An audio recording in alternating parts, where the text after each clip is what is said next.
Millions thought they were watching the perfect mom raise a wholesome family, until one of her children escaped, starving and duct-taped, begging a neighbor for help.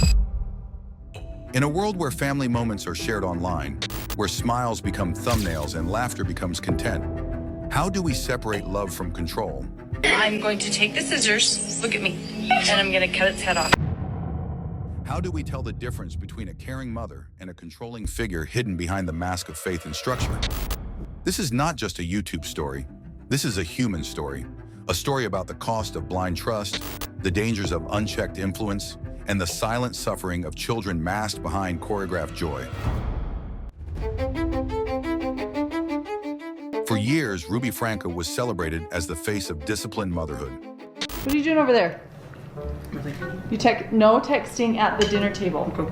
No texting. She wasn't just a vlogger, she was a movement. Through her YouTube channel, 8 Passengers, Ruby gave millions of viewers a glimpse into her world. A family of 8, a household built on faith, values, and structure. From the outside, it was everything people idealized. Clean homes, matching outfits, polite children, and a confident mother who seemed to have all the answers. Her content resonated, especially with parents, those who struggled to balance discipline and love, those who found comfort in Ruby's strict but purposeful approach. But as the channel grew, something else was growing too, a sense of unease, a shadow beneath the sunshine. One of the earliest red flags came in a now-deleted vlog where Ruby casually shared that her young son had been sleeping on a beanbag for 7 months. What you guys didn't know was Chad didn't get any room. He didn't get anything. He was sleeping on the floor in the family room. Why? Because he had played a prank on his brother and lost the privilege of a bed, a punishment that lasted months, on a beanbag, in a room with no carpet, no sheets, no comfort. Imagine being 10 years old, your body growing, your emotions raw, and instead of hugs, you get lectures. Instead of warmth, you get isolation. And then the whole world watches and praises your mother for being brave enough to be strict. Another time, she proudly explained how she refused to bring her daughter lunch at school. Why? Because forgetting food was a lesson, because hunger would teach responsibility. But what it really taught was fear, shame, emotional starvation masquerading as discipline. Viewers started speaking up, warning signs were noticed.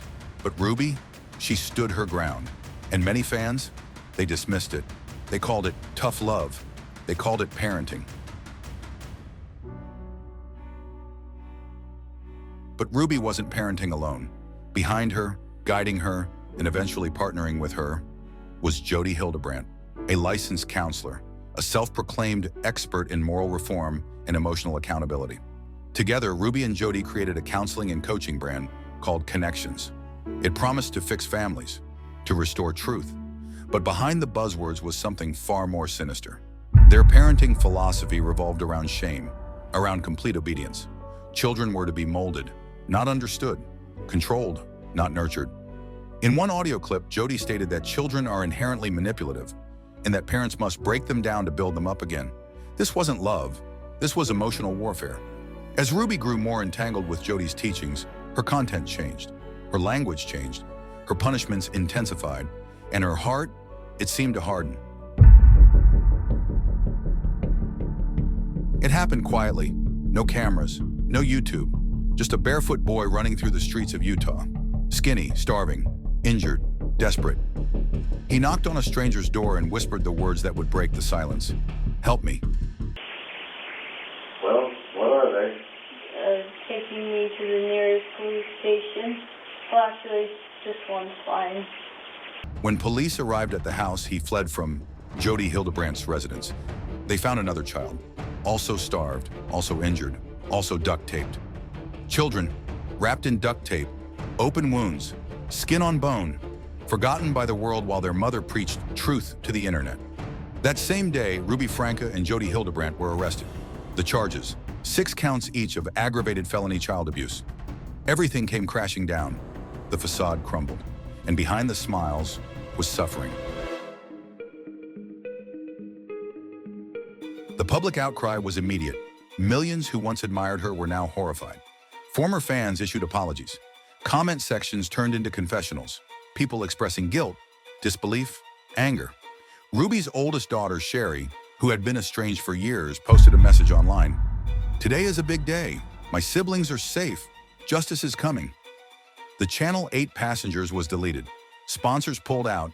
YouTube distanced itself. But the scars left on those children, those are not easily erased. Imagine being a child and realizing your pain was a performance, that your suffering was content, that your cries were edited for engagement. In January 2024, Ruby Frank stood before a judge and admitted the truth. She had harmed her children, not just failed them, not just misguided them, she had abused them. The court heard stories of starvation, of emotional torment, of wounds bandaged not with love, but with lies. She was sentenced to serve between 4 and 30 years in prison. A small consolation? Because time can't return lost childhoods. It can't unbreak what's broken. And her children? They're in recovery, in counseling, in new homes, learning what safety feels like for the first time in years. This isn't just a story about Ruby Frank. It's a story about us, about what we watch, what we ignore, what we call content. Family vlogging is a billion-dollar industry. Children who never consented to be online have their tears, punishments, and private lives broadcast to the world for profit. There are no labor laws for these children, no protections, no oversight. And the platforms? They make money too, off every click, every advertisement, every smile hiding pain. The Ruby Franke case isn't an anomaly. It's a red flag waving in plain sight, a call to action we can no longer ignore.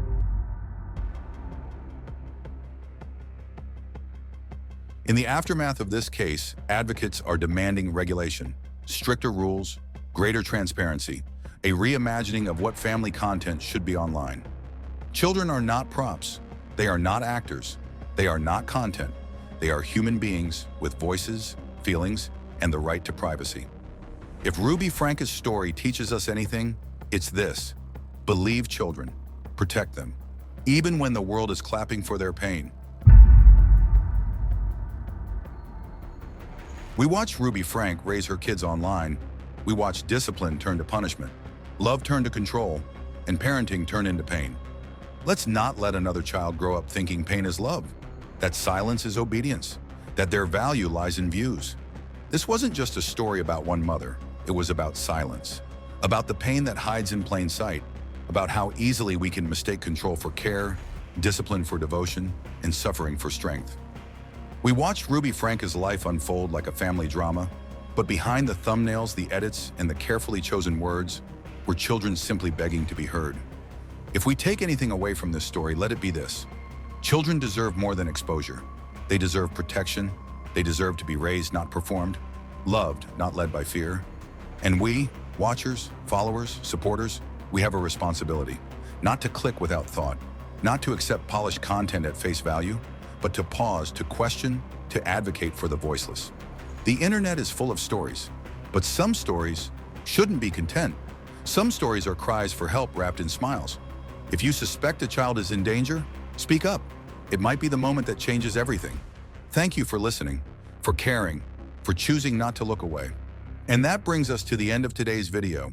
If this story moved you, if it made you pause, reflect, or even shed a tear, please consider liking this video, sharing it with someone who needs to hear it, and subscribing to the channel for more stories that matter.